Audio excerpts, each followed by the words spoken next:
much alike.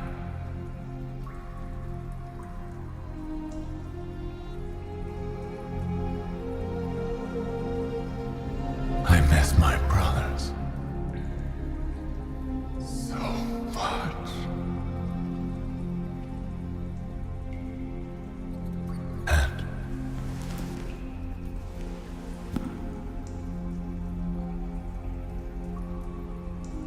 I miss my father.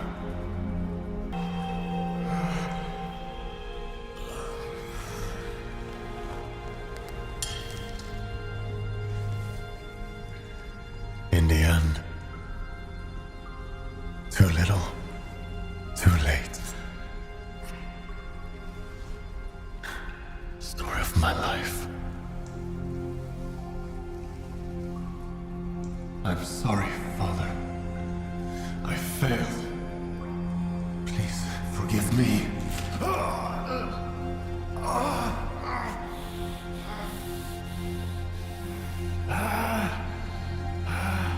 Focus.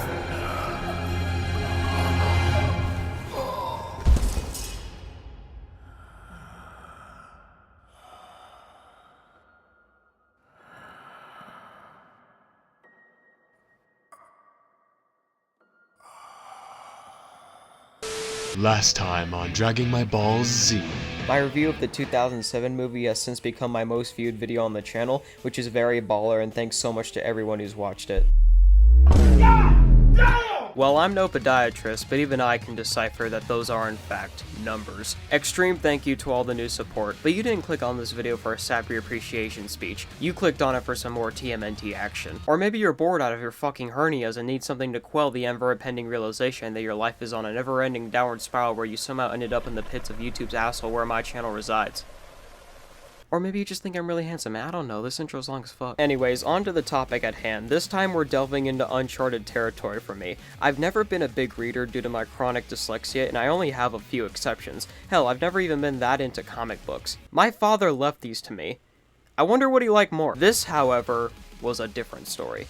In case you're not aware, TMNT was originally a comic series created by Kevin Eastman and Peter Laird. The comic took a ton of inspiration from popular stories at the time, one of the biggest being Daredevil, and ended up making, as I've said before, something so batshit insane it just might work. The original Turtle comic is way different than what most casual Turtle fans would think it is. There's lots of blood, stabbing, some swears here and there, and there's no April. She didn't appear until the second issue. And to all the people saying that she was black in the original comic, here you go. By the left nut of Jesus H. Christ. Why are you From what I've heard, she was originally going to be an Asian woman, but that never went through. And just to wrap up any further questions about Comic April, since I got a lot of comments about it on the Rise video, here you go. April was originally black in the comics. That is not true. She was a white woman and later on got a perm like many women in the 80s did. There was an Elseworld chapter where she was a black woman in the comics, but it was a non-canon story written by a guest writer since they did this a few times. Now, April was named after a black woman Eastman dated, but she wasn't specifically designed to be a black woman. Thank you for clearing the air, Jacksblade. I couldn't have said it better myself. And before some of you inevitably call me a racist, like, why do you care so much? I don't. I love Rise April. But stop saying stuff happened in comics that you've obviously never read. But yes, sub to Jacksblade. Wonderful YouTuber. Please don't strike my channel. Anyways, the original movie and the 2003 4Kids show were closer to the source material than the 80s show, but some changes ended up becoming staples thanks to the original cartoon, such as the different colored headbands and each turtle having different distinct personalities. Also, I forgot to mention that the original 80s cartoon was made specifically to promote the toys at the time instead of the other way around. It's kind of fucked up, but it's the truth. There have been many TMNT comics made mostly by different companies and artists over the years, but the people in charge of the most iconic stories come from either Mirage Studios, who are the original publishers, or IDW. And then seemingly out of nowhere, Eastman and Laird decided to come together once again and give us a brand new 5-issue miniseries unlike anything we've seen from the Ninja Turtles before. This comic is essentially the answer to this very question. If Eastman and Laird were to end the TMNT series, or at least the story of the original 4 Turtles, how would they do it? And now we have that answer. This is Teenage Mutant Ninja Turtles: The Last Ronin.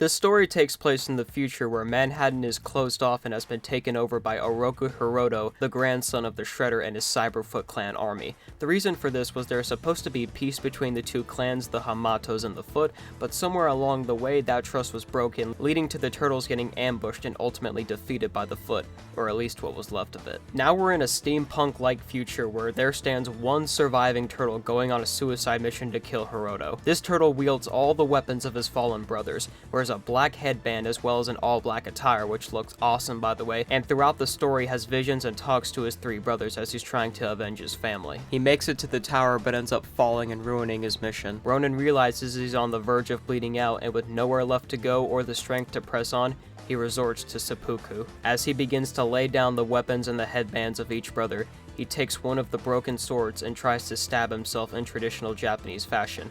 And fun fact, in the original Turtle comic, the Turtles actually end up defeating the Shredder by working together, and Leonardo offers one of his swords so that he can kill himself honorably. But of course Shredder doesn't do that and tries to pull a grenade on them, only to be thrown off and blown to high heaven. Yes, Shredder dies in the first Turtle issue. That's metal as shit. But getting back on track, before Ronin can finish himself off, he passes out from blood loss and is taken in by someone from the city. He wakes up and it's revealed to be none other than April, who survived the Hamato Purge and has definitely seen better days. And as issue 1 wraps up, we end on the reveal of who the Ronin is. The last surviving turtle is Michelangelo. Raphael would have been awesome but way too obvious, Leonardo would have been a bit boring and straightforward, and Donnie just wouldn't have fit the role very well. Mikey was the best choice for many different reasons. Seeing him go from the juvenile comic relief to this bloodthirsty warrior hell-bent on ending the Shredder's bloodline is both sad and super fucking cool. And it's been stated on numerous occasions that Mikey could be the strongest and most skilled turtle if he actually put his mind to it. It's also in issue 2 where it's revealed how Mikey survived that fall and why he's so goddamn big. Like, my guy is shredded to the gills. It turns out it's because his mutation has progressed as he's gotten older, so he's become bigger, stronger, and his healing is sped up dramatically. There's also a new character introduced in the story, Casey Marie, the daughter of April and Casey. I absolutely love the dynamic this trio have with one another. Casey Marie sort of acts like a Robin to Mikey's Batman, and speaking of Batman, this comic does remind me a lot of The Dark Knight Returns, which is one of the greatest Batman stories of all time. For example, the comic opens up with the Ronin coming back to New York to clean up the streets, similar to how Bruce did when Gotham needed him the most. There's this awesome promo art by Eastman himself, or the fact that the final battle takes place in a mud pit. Really cool stuff. Casey Marie has a desire for justice much like her father and wants to learn to fight like the Turtles. Only problem is she gets way in over her head and Mikey has to bring her back down to reality and take up the role of sensei. However, it's later revealed that Casey Marie isn't actually completely normal. It turns out that she has a bit of mutagen in her DNA due to her parents' long-term exposure to the Turtles, which is why she's much stronger and can heal really fast like Mikey. And look, all I'm gonna say about April is for damn sure she could have used some of that rapid healing because my god, this bitch went through it. I'm gonna get into the deaths of the other turtles shortly, but for now I'm gonna delve into what happened to April. You see, there are these segments in the comics that give flashbacks to previous events drawn by Kevin Eastman, where we learn where Mikey went off to and how April survived. She was caught in an exploding building thanks to Baxter Stockman, and when she woke up she had one arm, one leg, her husband dead, her friends dead, and she was pregnant. She went through months of physical and emotional therapy, and the fact that she was even able to raise Casey in the condition she was in is fucking incredible. I know it's fiction, but goddamn, my respect for this woman has tripled. The 5 issues are spread out in such a way where the first issue is introducing us to Ronin, April, and getting caught up to speed. The next 3 focus on revealing the deaths of each character and also building up the relationships between Mikey and the survivors, and the final issue is where the ultimate climax takes place. The first flashback opens with the gang getting ambushed, resulting in an injured Splinter. This makes Raph absolutely furious, and he goes on a one-man crusade to kill as many of the Foot as he can. Karai is leading an army of foot soldiers, and can I just say, I love that they made her look like Elektra. Like I said, Daredevil was one of the biggest inspirations for the Ninja Turtles, so I think that's really sick. Anyways, yeah, Raphael, this bad motherfucker, this absolute dude of a guy is soloing an entire Foot Clan rally. When finally Karai ends up stepping in, and as they're fighting below the dock, she stabs him through his head, but not before Raph stabs her in the back with one of his sai. However, unfortunately, we later find out Karai is being kept alive by Hiroto with some kind of cryo chamber, which we'll come back to later, but sadly, yes, this is where Raphael kicks the bucket, as one of his sai sinks to the bottom of the river. Hate to see my man go, but I can't lie, he was a real one. In the next issue, we learn about the deaths of Casey Jones and Leonardo. Remember when I mentioned April escaped a burning building? Well, it turns out her and Mikey were the only ones who made it. The 4 of them were at a hideout when they were suddenly ambushed by Baxter and his Mausers. And in the end, Baxter blew the base to ashes, resulting in the deaths of Leo and Casey. I have a few thoughts on this. On one hand, I'd say this is a pretty underwhelming death for Leonardo because, I mean, he's the leader. He's like that guy, and I wish he got a more dramatic death. But on the other hand, I personally don't know how else I would go about it without changing the story to a large degree, and at the very least, his death is quite honorable that he stood by Casey and fought the good fight to make sure Mikey and April got out safe.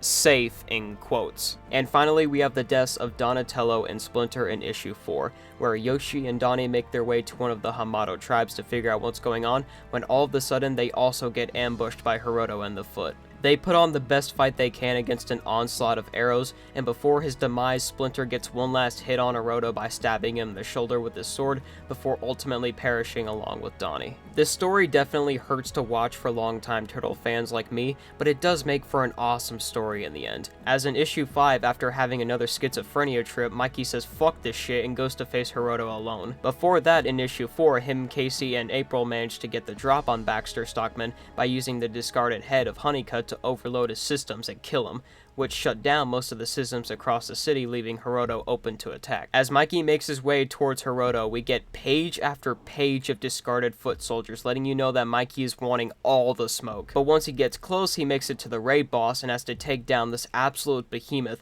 but once he defeats him, he again gets jumped by another foot robot, this time with wings, and he manages to stab it through the chest with the previous robot's sword. And after all that, it's time for him to face the final boss, Hiroto. They have an awesome exchange before, out of nowhere, Hiroto murders Karai, saying he only kept her alive out of spite. I just can't imagine why he would feel that way. They begin their final clash, and it's just pages of action, much like the original Turtle comic with their final battle with Shredder. They go from the tower to the rooftops, all the way back down to the sewer. Mikey ends up using every weapon in his arsenal until he's down to his classic nunchucks. Now, me personally, I would have at this moment had Mikey reveal which turtle he was as he puts on his orange headband after his black one gets cut off.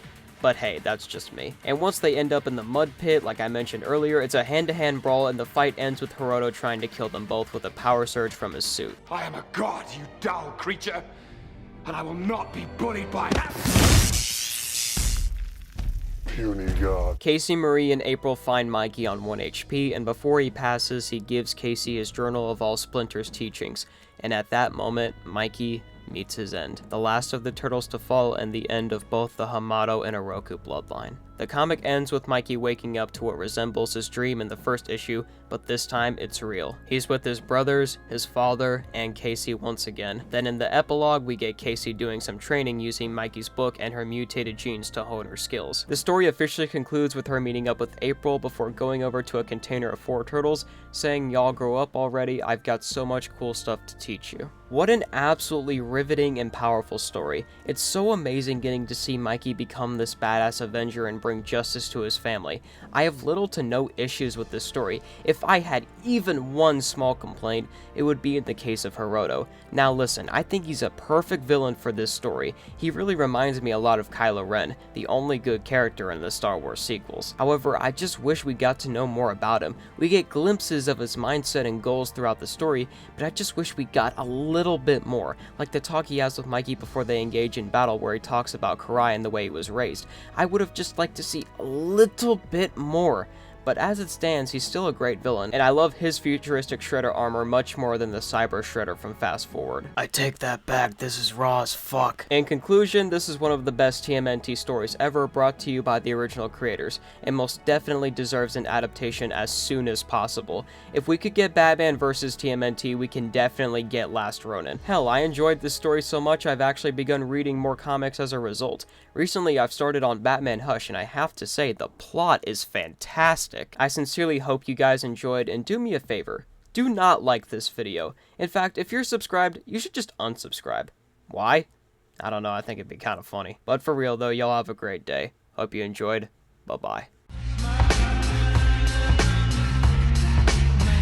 At times I recline way back and puff stacks with relations to read my conversations about the devils we be lacing in the revolution. Be enormous how I'm pooping. My mind has been in battle since birth. That's why I'm puffing nails and juicing. Like a man in arms regrouping, planning my attack on the sounds of water twins.